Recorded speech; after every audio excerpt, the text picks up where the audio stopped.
क्या करता हूँ। जास्मीन इसीलिए कह रहा था, आपके पास 62 एमएलए हैं भाई, आप रूलिंग पार्टी हैं, प्रचंड बहुमत से जीते थे, ऑपोजिशन कहीं है ही नहीं, आपको तो सिर्फ एक कैबिनेट की बैठक करनी है और असेंबली डिसॉल्व करने की सिफारिश करनी है और एलजी को भेज देनी है, अगर आप वाकई चाहते हैं नवंबर में चुनाव करवाना। अभी बदत है भाई, अभी बदत है। देखिए मानक, बार बार हम उसी बात पे आ रहे हैं। आरपी सिंह जी ने जो उनके मन की बात थी वो भी बता दी। उनको पता है कि अगर ये पहले अगर प्रेसिडेंट्स रूल डालते हैं तो नुकसान इनको ही होने वाला है। उनको पता है कि देखिए इनके पास अब जमीन रही नहीं है, सियासती जमीन दिल्ली से उनके जितनी थोड़ी भी ये लोग खोजने की तलाश कर रहे थे कि एक फर्जी घोटाला डाल दिया। अभी इन्होंने कहा कि अरे फ्री तो नहीं हुए हैं, इतनी शर्तें लगा दी। अरे भाई ये आपके दर्शकों को पता होना चाहिए मानक जी, 2 साल हो गए इस कथित शराब घोटाले के, मुकदमा तक नहीं चलने दिया भाजपा ने।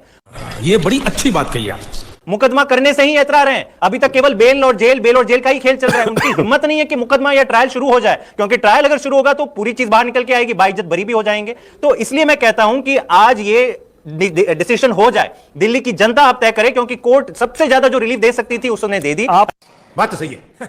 जाल गलत और कह रहे थे आरपी सिंह की कोर्ट ने इनको काम नहीं करने दिया, कोर्ट ने सारी जाल फेंका। जैसे आरपी सिंह कह रहे हैं, वो समझ गए, वो धुरंधर खिलाड़ी है भाई, बीजेपी है वो। दिल्ली में कांग्रेस और बीजेपी सबसे पुराने प्लेयर हैं। वो समझ गए कि आप चाहते हैं कि हम राष्ट्रपति शासन लगाएं और जल्दी चुनाव कराएं, ताकि आप जनता के बीच जाकर कहें देखिए मेरी सरकार गिरा दी। अच्छा, अगर चुनाव चाहिए तो आपको डिसॉल्व करनी पड़ेगी असेंबली। एक छोटा सा कमेंट मेरा, नहीं, हम तैयार हैं। अगर चुनाव नहीं होते हैं तो हम जनता के लिए जैसे काम कर रहे थे, 24 घंटे सरकार काम कर रही थी, फ्री बिजली पानी, शानदार सरकारी स्कूल, मोहल्ला क्लिनिक, अस्पताल, महिलाओं के लिए फ्री बस सेवा, ये सारी तमाम सुविधाएं हम लोगों के लिए लोगों को देते रहेंगे और जनता के लिए काम करते आप इतना भरोसा दिला सकते हैं उसके लिए तैयार है। आप इतना भरोसा दिल्ली की जनता को, केजरीवाल जी और सिसोदिया जी तब तक पद पे नहीं बैठेंगे तब तक। ओके, दिल्ली की जनता और देश की जनता को इतना भरोसा दिला सकते हैं कि कम से कम प्रॉक्सी सीएम नहीं बनाएंगे? तेरा तो गेम बजाना पड़ेगा। अपने घर से किसी को नहीं बनाएंगे। राबड़ी देवी बनी थी, बड़ा हो हल्ला हुआ था, फिर जीतन राम मांझी, चंपई सोरेन, बहुत सारे नाम हमारे जहन में आते हैं। देखिए उनके बाद हटा दिया गया उनको, तो आप भी तो एक ऐसे ही एक चंपई सोरेन या जीतन राम मांझी जैसा एक सीएम बनाएंगे। सही कह रहा हूं ना? आप कहां के ज्ञानी बाबा?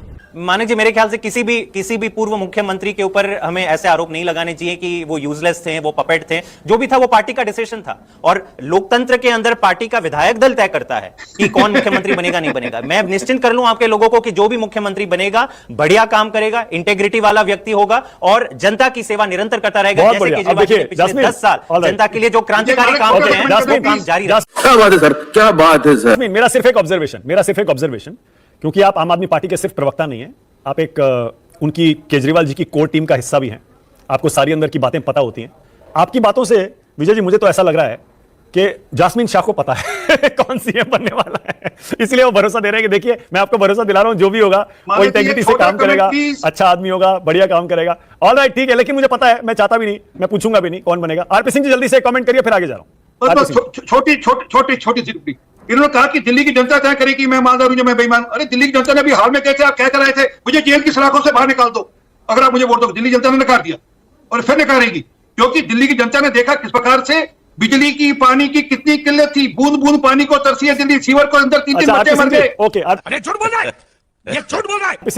आरपी सिंह जी एक सवाल आपसे भी जी, थोड़ा मजा ले रहा हूं आपका। ये मैं इस समय ना ऊपर दिल्ली के ना जरा विधानसभा चुनाव के रिजल्ट दिखाऊंगा मुझे पता है वो आपके सीने में तीर की तरह चुभते होंगे, 3 विधानसभा चुनाव के नतीजे। बड़ा हरामी हो बेटा। जरा ऊपर विधानसभा चुनाव के नतीजे दिखाइए दिल्ली के, 2013, 2015 और 2020। 2013 आपने अच्छी टक्कर दी, सबसे बड़ी पार्टी बने आप, सरकार में नहीं आ पाए। उसके बाद 15 से लेकर अब 10 साल होने जा रहे हैं आरपी सिंह जी, 2 चुनाव में क्या धूल चटाई है आपको। अच्छा बात नहीं है। आम आदमी पार्टी ने धूल चटाई है, 53% वोट, 62 सीटें, उससे पहले 67 सीटें। आपका क्या हाल दिल्ली में कर दिया आम आदमी पार्टी ने। इस बार अगर फिर वही हो गया, आरपी सिंह जी बोलिए। मुझे कैसे भी करके निकाल मेरे भाई, मैं फंस गया हूं यहाँ। काट की हांडी में झूठ की खिचड़ी पकाई गई।